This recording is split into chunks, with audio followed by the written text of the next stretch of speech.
You've probably seen that old, grainy black and white footage. A massive bridge, twisting in the wind like it's made of rubber. It's mesmerizing and honestly terrifying to watch. And the craziest part? This happened on November 7th, 1940. It wasn't an earthquake, wasn't a bomb. No, it was just the wind that brought down this incredible marvel of engineering. So, the big question is how? How on earth does a 42-mile-per-hour wind, that's not even hurricane force, destroy thousands of tons of steel and concrete? It seems impossible. This is one of those classic stories where physics just decided to teach engineering a very, very harsh lesson. So yeah, let's dive in and figure this out.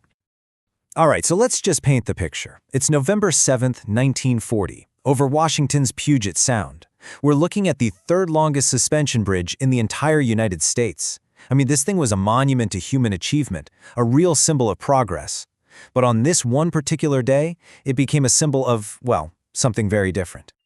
But, to really get why it failed so spectacularly, we have to go back and understand the dream behind it. Let's rewind a few years to the late 1930s. The whole idea was to build this breathtaking bridge to connect the Tacoma Narrows. The key words here were stunning, slender, and elegant. And see, the whole design philosophy back then was really interesting. The trend was to move away from these big, bulky, brutish-looking bridges. It was all about elegance over bulk, flexibility, and slenderness. The Tacoma Narrows Bridge was supposed to be the absolute pinnacle of this new way of thinking. Instead of those clunky, old-school open trusses, they used these solid girders to give it this super sleek, modern profile. And when it finally opened to the public in July of 1940, people were blown away. It was a masterpiece, a total triumph of design. But, and there's always a but in stories like this, right?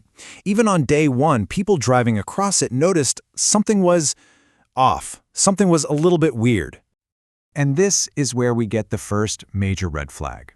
A pretty clear warning that something wasn't quite right, and it came in the form of a nickname that sounds almost cute. Yeah, they called it Galloping Gertie, because even with just a light breeze, the whole bridge deck would start moving up and down in these long, slow rolling waves. It was so obvious that it became a local legend almost overnight. And get this, for a little while, it was actually a tourist attraction. People would literally drive out to the bridge just to get the thrill of riding these waves in their car. Wild, right? What's just staggering is how fast this all went down. Think about it. The bridge opens in July, the galloping thing is a known issue pretty much right away, and by November, it's at the bottom of the Puget Sound. Gone. I mean, they tried to fix it. Engineers installed these hydraulic dampers to try and stop the movement, but it was like putting a Band-Aid on a gaping wound. It just wasn't going to work. The clock was definitely ticking. Okay, so here's the key thing to understand. This wasn't just a case of the wind being too strong and pushing the bridge over. Nope. It's way more complex and way more fascinating than that. To find the real culprit, the real smoking gun, we have to step away from engineering for a second and look at the pure physics of it all. The scientific term for what destroyed this bridge is aeroelastic flutter. It's a bit of a mouthful, I know, but the concept is what's important. Basically, it's this nasty, vicious cycle.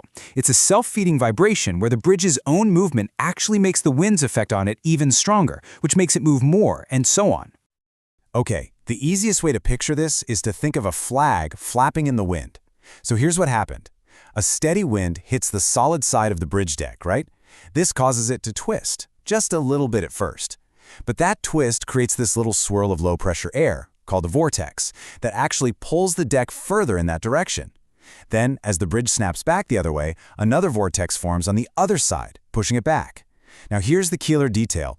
The energy from that 42-mile-an-hour wind just so happened to perfectly match the bridge's natural twisting frequency. It's like pushing someone on a swing at exactly the right moment, every single time. With each push, each cycle, the twisting got bigger and bigger and bigger. Which brings us right back to the morning of November 7th. That gentle gallop that tourists loved, it was gone. It had transformed into a violent, uncontrollable twist. The physics of aeroelastic flutter had taken complete control. For hours, the main span of that bridge was twisting back and forth. We're talking angles of up to 45 degrees. Can you even picture that? A giant steel bridge contorting like that. The concrete sidewalks were literally shattering, just cracking and plunging into the water below. The whole structure was locked in a fight for its life, a battle it was never, ever designed to wage. And then, finally, around 11 a.m., the bridge lost. The breaking point came. You could hear the huge suspension cables just snapping like guitar strings under the incredible strain. A massive 600-foot section of the road just tore free and crashed into the water. And then moments later, the rest of the main span just gave up and followed it down. Incredibly, no human lives were lost, but tragically, the only casualty was a Cocker Spaniel named Tubby, who was in a car left on the bridge and was just too terrified to get out.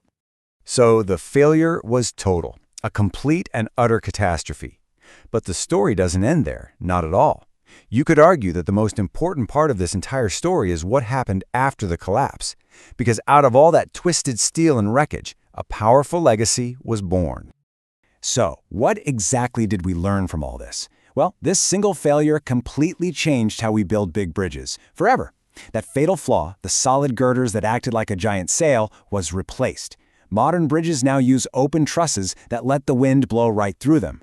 The whole philosophy shifted. It was no longer how pretty can we make it, it became how does it interact with the wind. Aerodynamics became a core principle, and today you can't build a major bridge without extensive wind tunnel testing. It's mandatory, all thanks to Galloping Gertie.